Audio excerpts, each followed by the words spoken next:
मजे की बात यह है कि अभी जर्मन चांसलर का जहाज जो है वो इंडिया की हवा से फिजाओं से बाहर नहीं निकला, तो स्पेनिश जो है वो इंडिया में आके उतर रहे हैं। इसकी क्या वजह है? जर्मनी ने भारत के साथ बहुत बड़े प्रोजेक्ट्स के ऊपर साइन किया है और इंडिया की मार्केट में अपनी जो है बड़ी दिलचस्पी दिखा रहा है। इंडिया के साथ बड़े बड़े प्रोजेक्ट जो है साइन करता दिखाई दे रहा है। वहाँ पे आईटी हब है, वहाँ का जो लिटरेसी रेट है वो पाकिस्तान की निस्बत बहुत ज़्यादा आगे जा चुके हैं। तो इंटरनेशनल लिंकेजेस के लिए जो इंपॉर्टेंट चीज़ें ये होती है कि आपके फंडामेंटल चीज़ें पूरी हो जाए। इंडिया के साथ ये मिल के 6 सबमरीन्स बनाने को जो है एग्री करता है, जिसकी डील बताई जाती है 43,000 करोड़ इंडियन रुपीस। तो इंडिया जिस तरह से एजुकेशन में आगे है, स्किलफुल वर्कर में आगे है, तो इंडिया की जो डिफेंस सेक्टर को लेके जो बहुत बड़ी डेवलपमेंट है जर्मनी के साथ, आप क्या समझती हैं कितना बड़ा चेंज आएगा इसका चाइना के ऊपर एंड पाकिस्तान के ऊपर? आई थिंक पाकिस्तान के ऊपर तो कोई चेंज आएगा नहीं, क्योंकि पाकिस्तान की जो कौम है और जो मुल्क है वो कम्प्लीटली ढीठ है। और कुछ भी हो जाए, दुनिया इधर से उधर हो जाए, पाकिस्तानियों को अपने आप को बदलना नहीं है। और पाकिस्तानी किसी लीग में नहीं है, इंडिया के किसी मुकाबले में नहीं है। यानी मुझे तो लगता है कम्प्लीटली फालतू है पाकिस्तान को इंडिया के साथ मिलाना किसी भी तरीके से, क्योंकि कोई कंपैरिजन ही नहीं है। इंडिया बहुत अच्छा कर रहा है और जो जर्मनी है भले उसने जो है दखलंदाजी पहले करी होगी इंडिया के साथ, मगर जो है क्योंकि वो उसको नजर आ रहा है जर्मनी को अपना फायदा इंडिया में, तो वो अब ऑफकोर्स इन्वेस्ट करेंगे वो इंडिया में। वो पागल थोड़ी है, उनको वहां इन्वेस्ट करना है जहां पर उनको अपना फ्यूचर नजर आ रहा है। स्पेनिश प्रेसिडेंट जो हैं वो पहुंच रहे हैं इंडिया के अंदर। मजे की बात यह है कि अभी जर्मन चांसलर का जहाज जो है वो इंडिया की हवा से फिजाओं से बाहर नहीं निकला, तो स्पेनिश जो है वो इंडिया में आके उतर रहे हैं। इसकी क्या वजह है? इसकी यही वजह है कि दोनों मुल्क जो है जर्मनी एंड स्पेन जो है वो compete कर रहे हैं for a contract with India. Back to back visit हो रहे हैं। इंडिया को अपनी नेवल कैपेबिलिटीज बढ़ानी है, 6 एडवांस सबमरीन्स लेनी है। India wants that cutting edge technologies maritime security उसको मजबूत करे। जर्मन चांसलर निकले, मैंने कहा अभी उन्होंने जहाज उड़ाया तो जहाज ले गया, और वो कह रहे हैं जी हम बायलैटरल कोऑपरेशन। बायलैटरल कोऑपरेशन क्या होता है? पैसे होते हैं। It's all about money, resources. उनको पता है इंडिया की जेब में पैसे हैं, वो पजे पजे आ रहे हैं। लेकिन सुना है कि जो स्पेनिश प्राइम मिनिस्टर हैं अपनी मिसेस के साथ आ रहे हैं, और एक वो ख़वातीन के साथ जब आप किसी दौरे पे आते हैं तो एक बड़ा पर्सनल सा दौरा करता है कि जी हम जो है वो मतलब साढ़े तोड़े बहुत अच्छे ताल्लुकात हैं, असी पुराने एक दूजे को जानते हैं। स्पेन वगैरह जो है इनसे वो कहेंगे कि आए हमारे पास आगे हमारे बच्चों को तैयार करें। देखिए इंडिया चाहता है कि हम अपने हाथ सीधे करें, अपने हाथ सीधे करें। अगर हमने अपने हाथ सीधे ना किए, अपने बच्चों को ट्रेनिंग ना दी, तो फिर चीज़ें नहीं होंगी। ठीक है जी। अभी आपको पता है कि जो जर्मन डिफेंस मिनिस्टर है वो पिछले साल इंडिया आए थे, और वो बड़ी लंबी चौड़ी एक डिफेंस पार्टनरशिप के ऊपर लंबी चौड़ी बात कर गया था। वेपन्स डील, वो सारे चाहते हैं कि इंडिया के लिए हम चीज़ें इजी करें। उसकी वजह ये है कि अमेरिका की तरफ से है एक सिग्नल कि ठीक है आप करें इनको।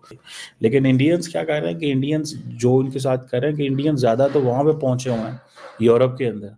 जो इंडिया की जो सॉफ्ट पावर है ना उसका डियास्पोरा है। ठीक है, इंडिया अपने आप को वेपन्स जो प्रोक्योर करना चाहता है, या इंडिया अपने जो एक्सेस वेस्टर्न डिफेंस मैन्युफैक्चरिंग कंपनियों में रखना चाहता है, या अपने आप को मॉडर्नाइज करना चाहता है, या जर्मन टेक्नोलॉजी के पीछे जा रहा है, अपनी एक रोबस्ट डिफेंस इंडस्ट्री चाहता है, ये सारे का सारा वो करना चाहता है। लेकिन इंडिया डबल वेज है, अपने घर में भी बनवाओ, अपनी मैन पावर भी इनसे ट्रेन कराओ, अपने लोग भी बाहर भेजो, वो रेवेन्यू भी भेजें, एंड देन इंडियन नेशनलिज्म भी लोगों के अंदर पिच करो।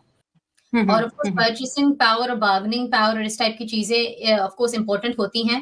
तो पहले जो है इंडिया के पास कमजोर होगा बहुत बहुत साल पहले। अब ऑफ कोर्स परचेसिंग पावर और बार्गेनिंग पावर इंडिया में बढ़ रही है, तो ऑफ कोर्स कोई पागल ही होगा मुल्क जो निगोशिएट नहीं करेगा इंडिया के साथ। वहीं पर फ्यूचर है, सप्लाई भी काफी है इंडिया के पास। और सिर्फ ऐसे नहीं कि सप्लाई लो क्वालिटी है, सप्लाई हाई क्वालिटी है।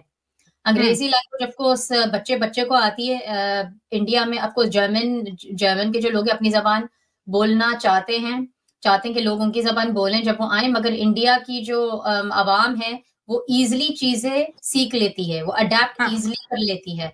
तो उनको वो दिक्कत नजर नहीं आ रही है, उनको ये प्रॉब्लम नजर नहीं आ रही कि यार इंडिया के लोगों को लैंग्वेज या तो वो हिंदी बोलते हैं या तो दूसरी इतने लैंग्वेजेस इंडिया में, या तो इंग्लिश। उनको पता है कि यार ये आएंगे और गंद नहीं बचाएंगे, और ये आएंगे, अडेप्ट भी इजिली कर लेंगे। तो I think of course Germany सही कर रहा है, दूसरे लोगों को भी देखना चाहिए कि अगर कि दूसरे लोग ऑलरेडी मुल्क जो है वो देख रहे हैं इंडिया को अपॉर्चुनिटी के नजर से।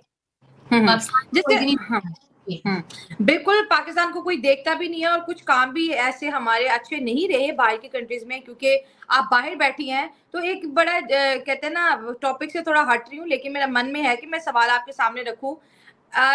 जब बाहर हम देखते हैं कोई इंडियन है और फिर कोई पाकिस्तानी है, तो जो यूरोप है, जो अमेरिका है, जो कनाडा है, वो एक इंडियन को, एक इंडियन स्टूडेंट को, एक इंडियन वर्कर को, एक इंडियन लीडर को किस तरह से समझते हैं, किस तरह से डील करते हैं, एंड वाइस वर्सा आप पाकिस्तान का लगा लें। जहाँ पर पाकिस्तानियों की इज्जत है, बल्कि पाकिस्तान ही अपने आप को बोलना ही गाली है। और मुझे तो बिल्कुल पसंद नहीं, पाकिस्तान से कोई भी मेरा कोई ताल्लुक नहीं है। मैं ना पैदा हुई हूँ ना मैं रहती हूँ भाई, मेरे माँ बाप गलती से पैदा हुए थे वहां पर। उससे पहले मेरी पूरी हिस्ट्री जो है, नाना नानी सब लोग इंडिया के हैं। पाकिस्तान के जो सिटीजन्स हैं जो गलती से पहुंच जाते हैं बाहर के मुल्क में, लोगों को फंसा के शादी करके और पासपोर्ट के चक्कर में जो पहुंच जाते हैं, वो फिर वहां गंद मचाते हैं। तो जब इतना बदनाम है पाकिस्तान, इसलिए वीजा नहीं मिलता पाकिस्तानियों को। आम भी जो वीजा है, हॉलिडे का भी, टूरिस्ट वीजा भी नहीं मिलता, क्योंकि उनको पता है यार ये लोग आएंगे गंद मचाएंगे, एक तो जाएंगे नहीं वापस पाकिस्तान, और क्योंकि उनकी जो है एक्सपीरियंस बाहर के लोगों का बहुत बुरा हुआ है पाकिस्तानियों के साथ। ऑफ कोर्स जो आवाम है बाहर के मुल्कों में, वो अपने गवर्नमेंट को बिल्कुल यही बोलती है भाई इन लोगों को यहाँ आने नहीं देना, मगर ऐसी कोई चीज इंडिया के लोगों के साथ नहीं है। एक नंबर की झूठी कौम, एक नंबर की करप्ट कौम। सच तो किसी पाकिस्तानी ने मुझे जिंदगी में बोला ही नहीं है। मुझे पसंद नहीं है, लोग एक नंबर के चोर होते हैं। भारत में आज देशों की लाइन लगी है इन्वेस्टमेंट करने के लिए और कोऑपरेशन करने के लिए। इसका एक एग्जाम्पल हाल ही में हमने देखा, जब जर्मनी के चांसलर आए और उनके वापस जाते ही एक दिन भी नहीं बीता, उसी दिन स्पेन के प्राइम मिनिस्टर वापस इंडिया में आए। और ये यूरोपियन देश इंडिया की तरफ इसलिए बहुत ही कीनली देख रहे हैं क्योंकि इंडिया ही फ्यूचर है। वर्ल्ड की जो ग्रोथ होनी है वो इंडिया ही ड्राइव करेगा। उसके बाद जो यूरोपियन इकोनॉमीज़ हैं वो बहुत ही धीमी हो चुकी हैं और एक सैचुरेशन पर पहुंच चुकी है। इसीलिए उन्हें जो इन्वेस्टमेंट है ऐसी जगह करनी है जहां पर उनका पैसा डबल और ट्रिपल हो, और ऐसी जगह दुनिया में सिर्फ इंडिया ही है। इसीलिए यूरोपियन कंट्रीज़ भाग भाग के इंडिया आ रही हैं, इंडिया से कोऑपरेशन करना चाह रही हैं, इंडिया के साथ हर एग्रीमेंट करना चाह रही हैं। और ये ट्रेंड आने वाले टाइम पे भी जारी रहेगा क्योंकि इंडिया आने वाले कई दशकों तक इसी तरह ग्लोबल ग्रोथ को ड्राइव करेगा।